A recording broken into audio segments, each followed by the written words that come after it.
रहीम नाज़रीन अस्सलाम वालेकुम, मैं हूं इमरान वसीम। नाज़रीन, प्रोग्राम में सबसे पहले तो हम बात करेंगे अडियाला जेल में बानी तहरीक इंसाफ इमरान खान और बुशरा बीबी साहबा के ख़िलाफ़ जो तोशाखाना 2 केस की समाअत चल रही है, जो आज मुकम्मल होने का इम्कान है, फ़ैसला महफूज होने का इम्कान है और इसके साथ साथ फ़ैसला सुनाए जाने का इम्कान भी मौजूद है। लेकिन तोशाखाना 2 के इस फैसले से पहले इमरान खान ने क्या शर्त रखी है, इमरान खान ने क्या डिमांड की है, इस खबर से अपने प्रोग्राम का आगाज़ करेंगे और इसके बाद हमारे वीडियो लॉ की जो दीगर अहम खबरें हैं फिर उनकी डिटेल्स आप नाज़रीन की खिदमत में पेश करेंगे। तो प्रोग्राम का आगाज़ करने से पहले आपसे दरख्वास्त के चैनल को सब्सक्राइब कर लें, बेल आइकॉन का बटन प्रेस करें, वीडियो पसंद आए तो इसे लाइक और शेयर ज़रूर कीजिएगा। नाज़रीन, गुज़िश्ता रोज़ तोशाखाना 2 केस में जब अदालती कार्रवाई का आगाज़ हुआ तो इमरान खान साहब के वकील सलमान सदर साहब ने अपने दलाइल का आगाज़ किया और सलमान सदर साहब के जो दलाइल थे वो इतने तवील हुए कि जो कमरा अदालत में ठहरे, क्योंकि हमशीरगान भी मौजूद थी, वकला के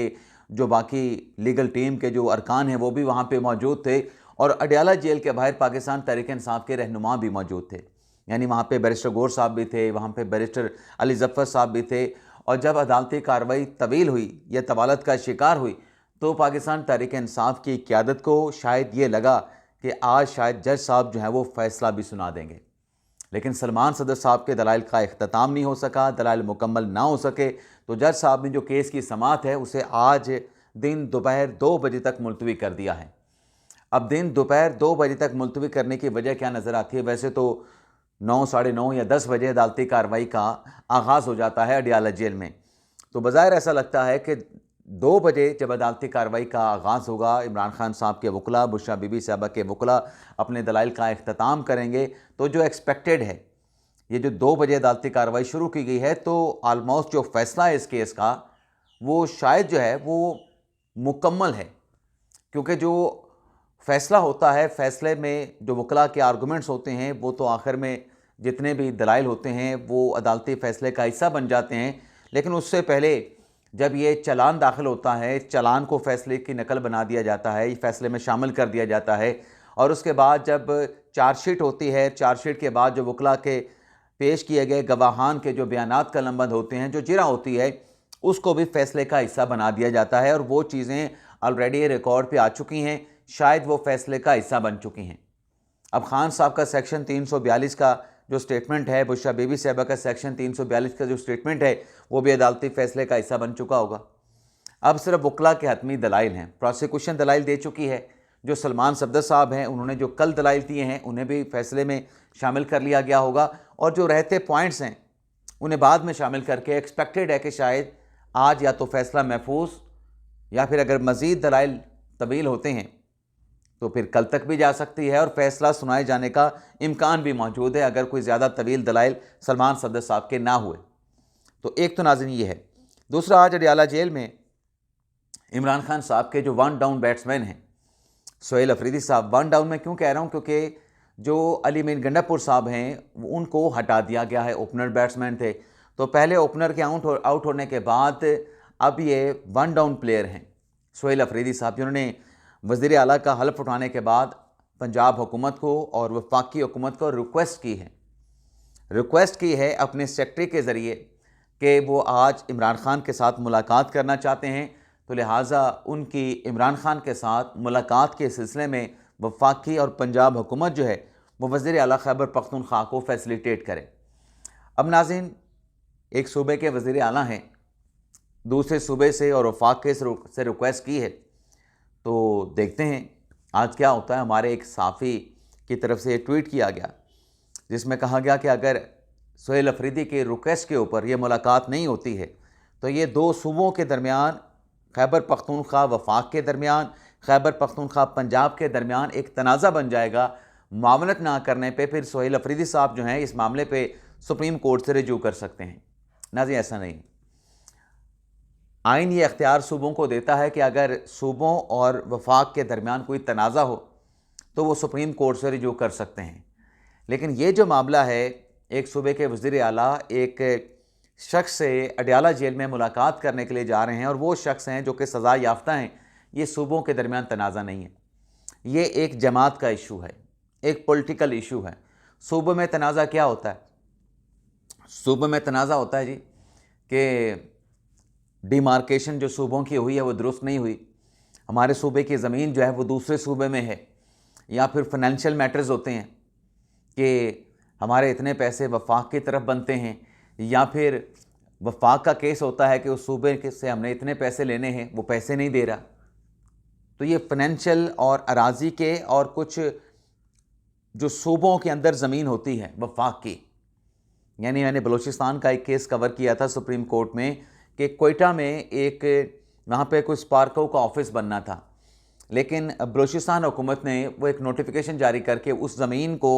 आगे अलॉटीज़ को अलॉट कर दिया था, किसी और मतलब दूसरों को अलॉट कर दिया था, जिस पर वफाक ने बलूचिस्तान के ख़िलाफ़ केस कर रखा था कि हमारी ज़मीन उन्होंने किसी और को अलॉट कर दी है, जो कि डी मार्क हो चुकी थी, जो कि अलॉट हो चुकी थी, हमें बलूचिस्तान से ज़मीन दिलवाई जाए।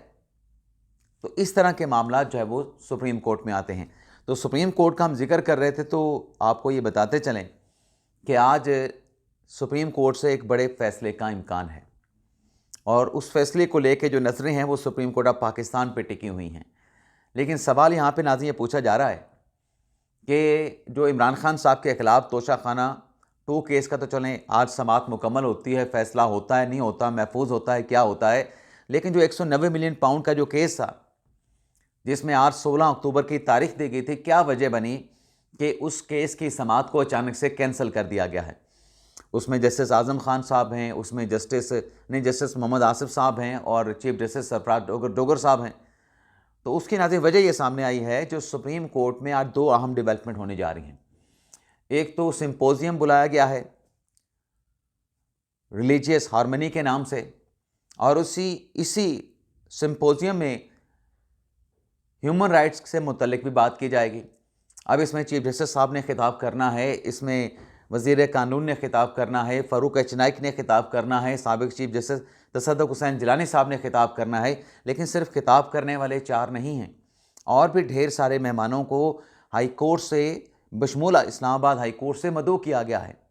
तो जब उनको बुलाया गया है तो फिर चीफ जस्टिस सरफराज डोगर साहब नहीं कैसे नहीं हो सकते? तो चीफ जस्टिस के मदऊ करने पे, इनवाइट करने पे सरफराज डोगर साहब जो हैं इस सिंपोजियम में सुप्रीम कोर्ट में शिरकत करेंगे। इस वजह से जजेस की अदम दस्तयाबी पे या बेंच की अदम दस्तयाबी पे इस केस की समाअत को मुलतवी कर दिया गया है। लेकिन नज़रें सिर्फ इस सिंपोजियम की वजह से सुप्रीम कोर्ट पे नहीं टिकी होंगी, बल्कि आज जो एक बड़ा इलेक्शन होने जा रहा है वकला का, सुप्रीम कोर्ट बार का, जिसमें एक तरफ इंडिपेंडेंट आसमा जहांगीर ग्रुप है जिसके उम्मीदवार हारून रशीद साहब हैं, और दूसरी तरफ हामिद खान ग्रुप है जिसके उम्मीदवार तौफीक आसिफ साहब हैं। तो बड़ा कांटे का मुकाबला इस मरतबा जो है वो मुतवक्के है, और हामिद खान ग्रुप की उम्मीदें कि हम शायद ये इलेक्शन जीतने में कामयाब हो जाएंगे, लेकिन दूसरी तरफ जो आज़ाद ग्रुप है, जो आसमा जहांगीर ग्रुप है, वो भी भरपूर तैयारी के साथ, और ये दावेदार वो भी है आसमा जहांगीर ग्रुप के इस मरतबा भी उनका कैंडिडेट ये इलेक्शन जीतेगा, और उनका कैंडिडेट ही सदर सुप्रीम कोर्ट बार बनेगा। तो इस सुप्रीम कोर्ट बार का इलेक्शन मौजूदा हमारे सियासी सिनेरियो में क्योंकि बहुत ज़्यादा अहमियत अख्तियार कर गया है, तो नज़रें इस वजह से भी सुप्रीम कोर्ट ऑफ पाकिस्तान पे टिकी हुई हैं। बाकी सोहेल अफरीदी साहब जो आज अडयाला जेल जाएंगे बानी तहरीक इंसाफ इमरान खान से मुलाकात के लिए, उनकी मुलाकात होती है, उनकी मुलाकात नहीं होती, लेकिन वज़ारत आला का हल्फ उठाने के बाद जो उन्होंने दूसरी डायरेक्शन जारी की है, जो IGKP को अपने पास बुलाया और उनसे कहा कि सनम जवेद कैसे गिरफ़्तार हुई पेशावर से, इससे मुतल्लिक आज जुमेरात के दिन रिपोर्ट बना के पेश की जाए, यानी एक दिन के अंदर रिपोर्ट तलब कर ली। अब नाज़रीन जो एक दिन के अंदर रिपोर्ट बुलवाई गई है या मंगवाई गई है, अब आप तरजीहात देखें एक सूबे के वज़ीर आला की कि वो सज़ा याफ्ता हैं, वो सज़ा याफ्ता हैं। अगर बात कानूनी तौर पे आगे बढ़े तो फिर ये सवाल भी आएगा कि ये किसकी तहवील में थी? एक सज़ा याफ्ता खातून को किसने पनाह दे रखी थी? मफरूर को पनाह देना कानून के जुर्म में बहुत बड़ा संगीन जुर्म है। कानून तो ये कहता है कि अगर कोई मफरूर है, सज़ा याफ्ता है, आपने देखा है, पुलिस को इतला दें, उसको पकड़ के पुलिस को गिरफ़्तार करवाएं, अदरवाइज़ पुलिस को बताएं कि ये शख्स यहाँ पे सज़ा याफ्ता यहाँ पे घूम रहा है। तो तरजीहात आप देख लें, बाकी आज तोशाखाना 2 केस का फ़ैसला होता है या तोशाखाना 2 केस का फ़ैसला नहीं होता, लेकिन इस अनाउंसमेंट से पहले इमरान खान साहब ने शर्त ये रखी है कि जो पाकिस्तान और अफ़गानिस्तान के जो मामलात चल रहे हैं, उन मामलात के हवाले से बानी तहरीक इंसाफ इमरान खान साहब ने ये पैगाम अपनी बहनों के ज़रिए पहुंचवाया है और ख़ान साहब के ट्विटर पे, एक्स पे पोस्ट भी कर दिया गया है कि मुझे पैरोल पे रिहा किया जाए। पाकिस्तान और अफ़गानिस्तान में अमन के हवाले से मैं किरदार जो है वो अदा कर सकता हूँ, मैं अमन जो है वो ला सकता हूँ। अब नाज़रीन, आप हालात देख लें कि हालात किस नहज पे जा पहुँचे हैं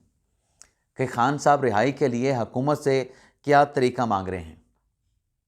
कि मुझे पैरोल पे रिहा करें, मैं अफ़गानिस्तान से बात करता हूँ। अब नाज़रीन, क्या पाकिस्तान की हुकूमतों ने अफ़गानिस्तान के साथ बात नहीं की? पाकिस्तान ने तो अफ़गानिस्तान के लिए अपना एक नुमाइंदा खसूसी साबिक जो सफ़ीर हैं सादिक ख़ान को मुकर्रर कर रखा है। 2 मरतबा इसाक डार साहब जो हैं अफ़गानिस्तान गए हैं, वज़ीर दाखिला वहाँ पे गए हैं और हमारे जो क़यादत है उसने भी अफ़गानिस्तान का दौरा किया है। ये तो बायलैटरल हो गया, म्यूचुअल हो गया। इसके अलावा 2 ममालिक के थ्रू, चाइना के थ्रू, सऊदी अरब के थ्रू, कतर के थ्रू, ईरान के थ्रू पाकिस्तान ने बात की है। लेकिन बातचीत, अगर कोई बातचीत पे आने के लिए तैयार नहीं, बातचीत से मसले को सुलझाने के लिए तैयार नहीं, तो फिर क्या हो सकता है? क्या एक मुहब्बे वतन का ये कंडक्ट हो सकता है कि अगर आपका एक फ़ौजी जवान शहीद हो जाए, यहाँ पे तो रोज़ाना के बुनियाद पे हम 5, 7, 10 लाशें अपने फ़ौजी जवानों की उठा रहे होते हैं, तो जो आपके फ़ौजी जवान जो कि मुल्क के दिफा के लिए, हमें बचाने के लिए कि मुल्क में दहशतगर्दी ना हो, उन दहशतगर्दों का रास्ता रोकने के लिए, उनका कला कमा करने के लिए अपने जानों के, अपने खून का नजराना पेश कर रहे हैं, तो क्या जिसके हाथ पे खून लगे हैं उनके साथ फिर बातचीत होनी चाहिए? उनके साथ तो फिर बातचीत नहीं बनती ना। और अभी जो कुछ भी बॉर्डर पे हुआ है नाजरीन, जो अफ़गान हुकूमत ये कहती थी, तालिबान हुकूमत ये कहती थी कि इनके ऊपर हमारा कोई कंट्रोल नहीं, चाहे वो टीटीपी पाकिस्तान है, चाहे वो दाइश है, फितरतुल ख्वारिज है, फितरतुल हिंदुस्तान है, लेकिन इन झड़पों में सब साबित हो गया कि इन तमाम लोगों पे कंट्रोल जो है अफ़गान हुकूमत का है, तालिबान हुकूमत का है। उनके कहने पे उन्होंने झड़पों का आगाज़ किया, जिसमें अफ़गानिस्तान के फोर्सेस के लोग भी साथ थे, अफ़गान तालिबान भी साथ थे, फितरतुल ख्वारिज भी साथ थे और उसके साथ साथ BLA के भी लोग भी साथ शामिल थे। तो ये कैसे कह सकते हैं कि हमारा इन पे कंट्रोल नहीं, इनके हुक्म पे तो चलते हैं? तो ख़ान साहब की आप नन्ही सी शर्त या नन्ही सी ख्वाहिश आप देख लें। इसके अलावा नाज़रीन, अलीमा ख़ान साहबा जो अदालत में पेश हुई, अदालत में पेश होने के बाद उनका जो रिक्वेस्ट था कि मुझ पर फ़र्ज़ जुर्म ना लगाई जाए, वारंट मनसूख किए जाएँ, तो वारंट तो अदालत ने मनसूख कर दिए, लेकिन एक नई दरख्वास्त अदालत में फ़ाइल की गई कि 26 नवंबर के हवाले से ये केस ATC अदालत का नहीं बनता, तो हमने दायरा अख्तियार चैलेंज किया है। तो दायरा अख्तियार की दरख्वास्त के ऊपर कि ATC का केस बनता है, 26 नवंबर का नहीं बनता, उस पर जज साहब ने नोटिस करके जवाब मांगा है। हालांकि इसी केस में अदालत 4 मुल्ज़मान को ऑलरेडी कन्विक्टेड कर चुकी है, सज़ा दे चुकी है। एक नाज़रीन खबर ये चल रही है कि बिलावल भुट्टो ज़रदारी की जो सिक्योरिटी है उसको वापस ले लिया गया है, लेकिन पंजाब हुकूमत की तरफ से, यानी पंजाब हुकूमत के तर्जमान की तरफ से और पुलिस के तर्जमान की जानिब से इस बात की तरदीद की गई है कि जो सिक्योरिटी है बिलावल हाउस की, लाहौर की, वो बिल्कुल वापस नहीं ली गई है। वो सिक्योरिटी वैसी की वैसी मौजूद है। ऐसी खबरें जो चल रही हैं बेबुनियाद हैं, मनगढ़ंत हैं। सिक्योरिटी वापस लेने का कोई फ़ैसला बिलावल हाउस लाहौर का नहीं हुआ है। इसके साथ साथ नाज़रीन, हमने बात की थी कि खैबर पख्तूनख्वा के वज़ीर आला की तरजीहात का आप अंदाज़ा कर लें कि सनम जावेद की गिरफ़्तारी, सज़ा याफ्ता खातून की गिरफ़्तारी के ऊपर कि उसको कैसे हिरासत में लिया गया, उस पर रिपोर्ट दें। खैबर पख्तूनख्वा में वज़ीर आज़म के मुशीर हैं मुबारक ज़ेब, उनके घर पे दस्ती बम से हमला होता है, तो उसकी तहकीकात के हवाले से उन्होंने कोई ऑर्डर जारी नहीं किया। भाई, एक रुकने असम्बली हैं, रुकने पार्लियामेंट हैं, अवाम के मुंतखब नुमाइंदे हैं, ठीक है आपके सियासी मुखालिफ हैं, लेकिन एक अवाम के मुंतखब नुमाइंदे तो हैं एक हल्के के। तो नामालूम अफराद ने यह दस्ती बम से हमला किया है, लेकिन वज़ीर आला खैबर पख्तूनख्वा ने इससे मुतल्लिक़ के इस मामले की तहकीकात की जाएँ, IG को कोई हुक्म नहीं दिया। पुलिस अपने तौर पर शायद कर रही होगी, लेकिन वज़ीर आला ने इस मामले का कोई सरदर्द नहीं लिया, क्योंकि सियासी मुखालिफ था ना, बेशक सज़ा याफ्ता नहीं था, उनका कंसर्न तो सुहेल अफरीदी का सज़ा याफ्ता के साथ है। इसके अलावा नाज़रीन, अली अमीन गंडापुर साहब, उन्होंने ECL से अपने नाम के अखराज के लिए पेशावर हाई कोर्ट से रिजू कर लिया है और पेशावर हाई कोर्ट ने अली अमीन गंडापुर की दरख्वास्त पे समाअत करते हुए जो मुतलका डिपार्टमेंट है FI है उससे रिपोर्ट तलब कर ली है। बाकी देखते हैं कि नए जो वज़ीर-ए-आला खैबर पख्तूनख्वा हैं जनाब सोहेल अफरीदी साहब, वो अपनी काबीना के ऊपर गौर व खौज़ कर रहे हैं, तो उनकी काबीना में कौन लोग शामिल होते हैं, उससे भी बहुत सारी चीज़ें नाज़रीन वाज़ेह हो जाएंगी कि गंडापुर साहब को हटाने में किस किस का रोल था और किन लोगों को आगे जो है वो लाया गया और क्यों आगे लाया गया है।